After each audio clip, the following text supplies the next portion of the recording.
இதே மாதிரி போட்டு போட்டு பழகிட்டிங்கன்னா உங்களுக்கு வந்து அந்த ப்ளவுஸ் தைக்கும்போது சைடில் தையல் போடுவாங்க தெரியுங்களா, அப்போ வந்து ஒரே மாதிரி வந்துடும். நீங்கள் கசாமுசான்னு போட்டு பழகிட்டிங்கன்னா அதே பழக்கத்துக்கு வந்துடும். அதனால் இந்த வேஸ்ட்டு பிட்டில் கூட நீங்கள் ஒரே மாதிரி போட்டு பழகிட்டிங்கன்னா உங்களுக்கு வந்து தைக்கும் போது தையல் வந்து ஃபினிஷிங் சூப்பராக வரும். அதனால் இதெல்லாம் நீங்கள் ஃபாலோ பண்ணுங்க சரிங்களா. நம்மளது எல்லாமே பார்த்தீங்கன்னா ப்ராப்பராக இருக்கிற மாதிரி தான் சொல்லிக் கொடுப்போம். நீங்கள் அதை ஃபாலோ பண்ணுங்க ஃப்ரெண்ட்ஸ். இது பாருங்க, மறுபடியும் உங்களுக்கு சொல்கிறேன். இது பார்த்துங்க, இது வச்சு தைச்சிட்டு வாங்க.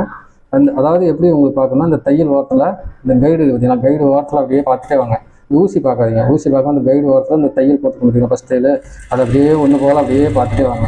இந்த மாதிரி ஒரே மாதிரி தைச்சிங்கன்னா இது வந்து தையல் வந்து ஒரே மாதிரி வந்துடும், எந்த ப்ராப்ளமும் வராது. பாருங்கள், அப்படியே தைச்சிடுவாங்க பார்த்தீங்களா.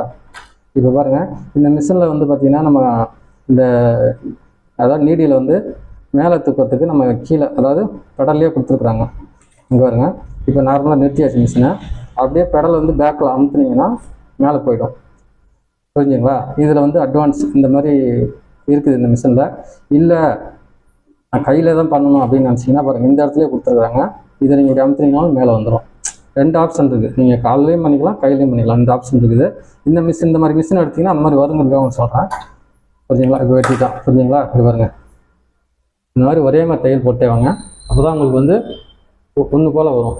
நீங்கள் அதாவது ப்ளவுஸ் தைக்கும்போது சரி, சுடிதார் தைக்கும்போது சரி, இந்த பார்த்தீங்கன்னா தையல் வந்து பார்த்தீங்கன்னா பாருங்கள் ஒரே மாதிரி போட்டு பழகிங்க. இந்த மாதிரி ஒரு பிட்டை எடுத்து போட்டு பழகிங்க. புரிஞ்சுங்களா.